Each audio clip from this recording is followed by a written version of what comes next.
Hello दोस्तों, आज मैं फिर आपके बीच उपस्थित हूँ बैंकिंग से संबंधित एक वीडियो के साथ। बैंकिंग में बहुत सारे व्यवहार ऐसे होते हैं जो जानकारी के अभाव में काफ़ी कठिन हो जाते हैं और ग्राहकों को इधर उधर भागना पड़ता है और समय लगता है भुगतान के होने में।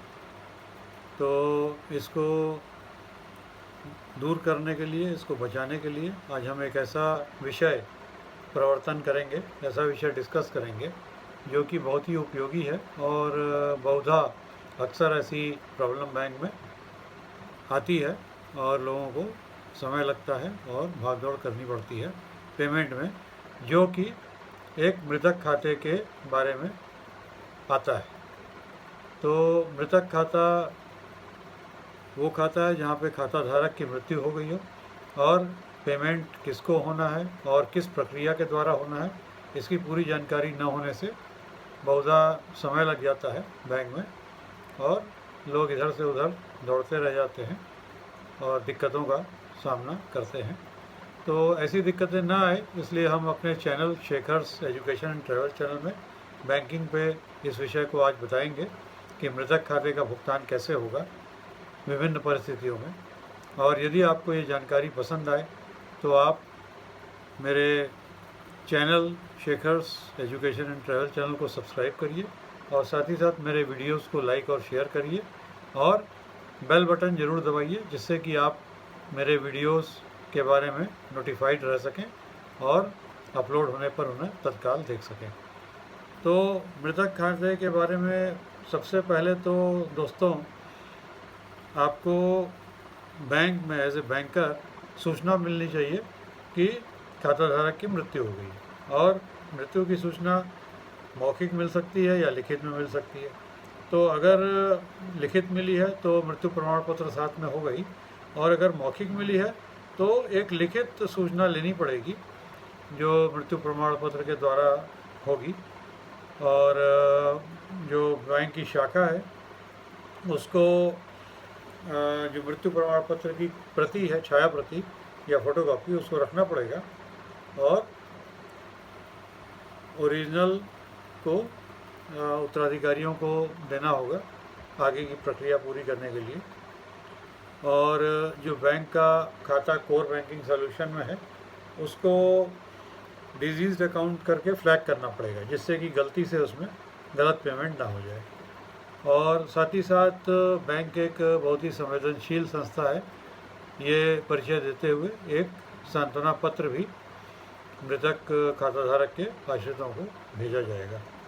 तो इसके बाद अब हम खाते पे नज़र डालेंगे कि खाते का भुगतान विभिन्न परिस्थितियों में कैसे होना है। तो दोस्तों सबसे पहले खाता ऐसा हो सकता है जिसमें कि नॉमिनेशन जो है बैंक में रजिस्टर्ड हो। तो नॉमिनेशन रजिस्टर होने में क्या होगा ये हम आपके साथ साझा करेंगे। जहाँ पे खाता जो है एक खाताधारक के नाम में है और उस खाताधारक ने नॉमिनेशन या नामांकन खाते में किया हुआ है। तो ऐसी परिस्थिति में जो नामांकित व्यक्ति है जिसके पक्ष में नामांकन किया गया है वो बैंक को एक आवेदन देगा भुगतान के लिए और अपना KYC document, know your customer document, जिसमें कि पहचान और पते के प्रमाण रहेंगे, वो बैंक को जमा करेगा अपने दावे के आवेदन के साथ। और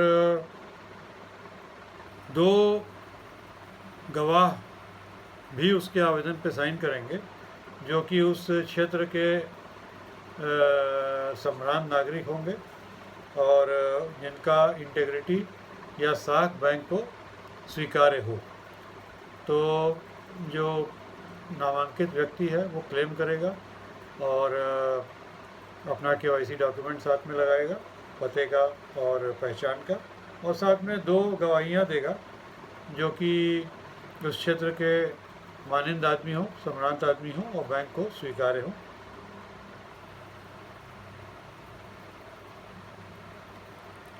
और गवाहान में 2 मजिस्ट्रेट या जुडिशल ऑफिसर भी कर सकते हैं या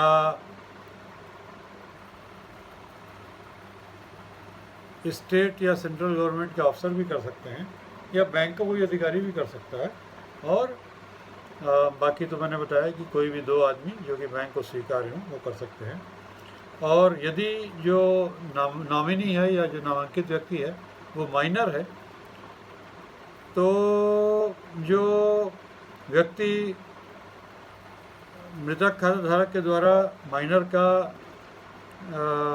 गार्जियन अपॉइंट किया गया होगा, वो क्लेम फॉर्म बैंक में देगा।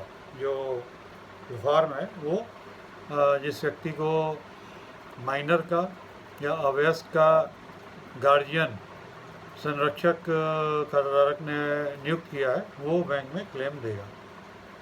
अब इसके बाद दोस्तों एक और परिस्थिति ऐसी हो सकती है कि जो खाता है वो ज्वाइंट डिपॉजिट है और सर्वाइवरशिप क्लॉज है उसमें, और नॉमिनेशन भी है। तो ऐसी परिस्थिति में क्या होगा? तो इसमें देखिए एक चीज़ तो बड़ी साफ है कि पहली बात तो ये कि जो जॉइंट अकाउंट होता है सर्वाइवरशिप क्लॉज का, वो 3 प्रकार से हो सकता है। पहला है आइदर और सर्वाइवर, दोनों में से कोई एक चला सकता है खाते को, या जो सर्वाइवर है बच गया है वो चलाएगा। फार्मर और सर्वाइवर, जॉइंट अकाउंट में जो फार्मर है वो चलाएगा खाते को, और उसके ना रहने पर जो सर्वाइवर है वो चलाएगा। और तीसरी परिस्थिति हो सकती है लेटर और सर्वाइवर, जिसमें कि जो खाताधारक है वो पहला वाला चलाएगा खाते को जब तक जीवित है, उसके मरने पर जो सर्वाइवर है वो चलाएगा। तो ऐसे खातों में नॉमिनी केवल एक हो सकता है, एक व्यक्ति नॉमिनी हो सकता है, क्योंकि पहले से ही खाता ज्वाइंट है, तो नॉमिनी एक रहेगा इन खातों में। और इसके बाद जो सर्वाइवर हैं वो उसके हकदार हो जाएंगे, जो डिपॉजिट है उसके हकदार हो जाएंगे। और जो नॉमिनेशन है उसमें बदलाव या उसको निरस्त भी कर सकते हैं। जो सर्वाइवर हैं, सर्वाइविंग डिपॉजिटर्स हैं, वो नामांकन में बदलाव भी कर सकते हैं।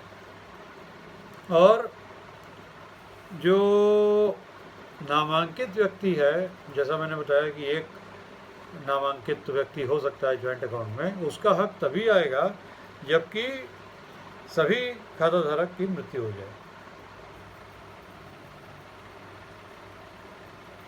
और इस प्रकार से भुगतान करने पर बैंक अपनी जिम्मेदारी से मुक्त हो जाएगा। और एक परिस्थिति इसमें ये भी आ सकती है सर्वाइवरशिप क्लॉज में कि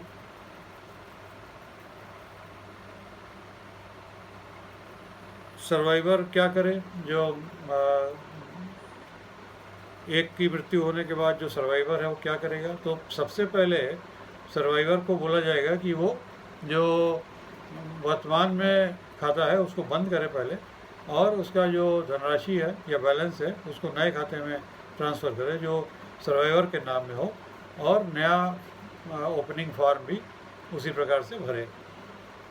और लेकिन जो फिक्स डिपॉजिट होते हैं, time deposits, special term deposit, तो उनमें ये खाते कंटिन्यू कर सकते हैं, सर्वाइवर उस खाते को कंटिन्यू कर सकता है, और सिर्फ जो मृतक खाता धारक है जॉइंट में उसका नाम काट के सर्वाइवर के नाम से खाता चालू रखा जा सकता है। और ऐसा खाता अगर सर्वाइवर बंद करना चाहे तो उसको बंद करने में कोई पेनल्टी जो है, पेनल इंटरेस्ट नहीं लगता, और जितने समय तक खाता चला है उस पीरियड का जो भी इंटरेस्ट है वो पूरा भुगतान किया जाएगा। अब दोस्तों एक परिस्थिति ये आ सकती है जबकि खाते में न तो जॉइंट होने के बावजूद सर्वाइवरशिप क्लॉज है और न ही नॉमिनेशन है। तो जॉइंट तो है ही, साथ ही साथ ऐसा सिंगल खाता भी हो सकता है, उसमें कोई नॉमिनेशन नहीं है। तो क्या किया जाएगा? तो जिन सिंगल खातों में नॉमिनेशन नहीं है उसमें जो धनराशि है वो लीगल हेयर्स को पे की जाएगी मृतक खाताधारक के, और उसके लिए जो डेथ सर्टिफिकेट है उसका फ़ोटोकॉपी लेना पड़ेगा, और उसको ओरिजिनल से बैंक वेरीफाई करेगा। और उसके बाद जितने भी क्लेमेंट हैं जो मृतक के धनराशि को क्लेम कर रहे हैं, उन सब से एक लेटर ऑफ अंडरटेकिंग ली जाएगी। उनको छोड़कर जो कि डिस्क्लेम कर रहे हैं, एक लेटर ऑफ डिस्क्लेमर भी लिया जाएगा। जो लोग उस खाते के बैलेंस को डिस्क्लेम कर रहे हैं, क्लेम नहीं कर रहे हैं, तो लेटर ऑफ डिस्क्लेमर पे वो साइन करेंगे। और लेटर ऑफ अंडरटेकिंग में जो लोग क्लेम कर रहे हैं वो साइन करेंगे, और जो डिस्क्लेमर साइन कर चुके हैं वो नहीं करेंगे। तो इस प्रकार लेटर ऑफ अंडरटेकिंग हो गया। और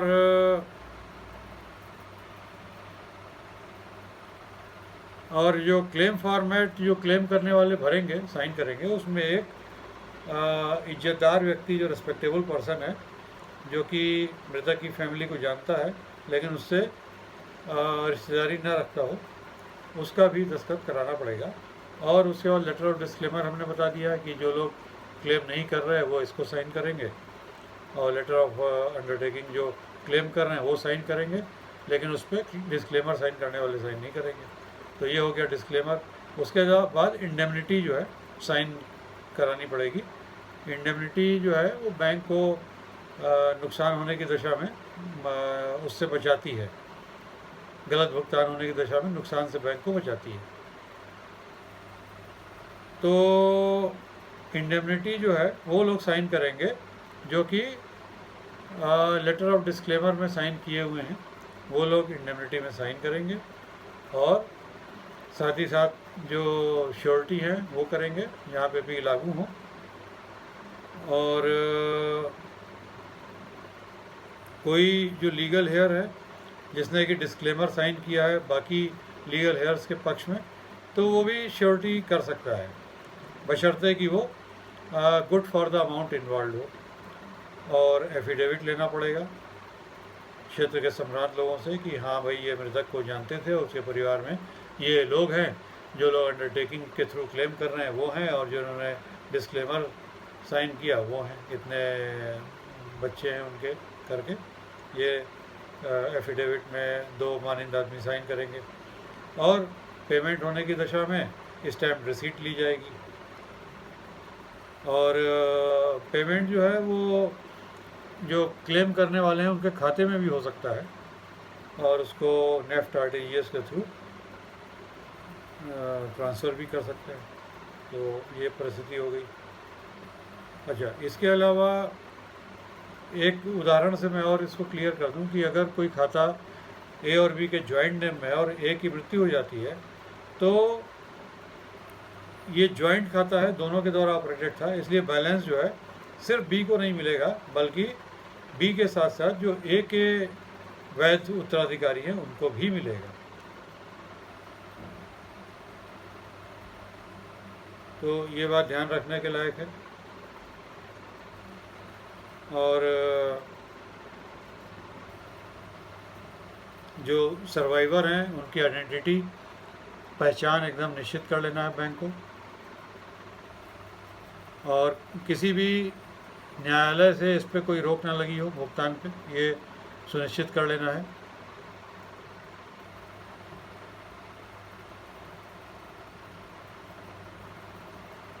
और यदि कोई ऑर्डर कोर्ट का ऐसा आ ही जाता है कि भुगतान ना किया जाए, तो बैंक को उसका आदर करना पड़ेगा, उसका सम्मान करना पड़ेगा और भुगतान को रोकना पड़ेगा। तो ये दोस्तों पूरी विधि हो गई जो मृतक खाते के भुगतान की। मुझे उम्मीद है कि इसमें जो जानकारी दी गई है वो आपके लिए उपयोगी साबित होगी। और यदि आप कुछ और भी जानना चाहें तो अपने जो नज़दीकी शाखा है बैंक की, उससे संपर्क स्थापित करें और पूरी तरह से अपने डाउट्स को क्लियर कर लें। और यदि आप मेरे से कोई जानकारी चाहते हैं तो आप मैसेज के थ्रू मेरे चैनल पर भी भेज सकते हैं अपने प्रश्न, और मैं उनका उत्तर दे दूंगा। और यदि आपको ये वीडियो पसंद आया है तो इसको लाइक करिए, शेयर करिए और बेल बटन ज़रूर दबाइए, जिससे कि आपको मेरे नए वीडियोस के बारे में तत्काल नोटिफिकेशन मिल जाए। और आप स्वयं और अपने सभी परिचितों को मेरा YouTube चैनल सब्सक्राइब करने के लिए अवश्य बोलें। इसमें ऐसी जानकारियां हैं जो आपके बहुत काम आने वाली हैं, जैसे बैंकिंग से संबंधित जानकारियां हैं, कोविड महामारी से संबंधित जानकारियाँ हैं। इसके अलावा विभिन्न देशों से संबंधित जानकारियाँ हैं, कौन सी सुंदर सुंदर जगहें हैं भारत में और विदेशों में जो आप देख सकते हैं, उसके बारे में जानकारी है। और मैनेजमेंट पे अच्छे लेक्चर्स हैं, पॉलिटिकल साइंस पे लेक्चर्स हैं।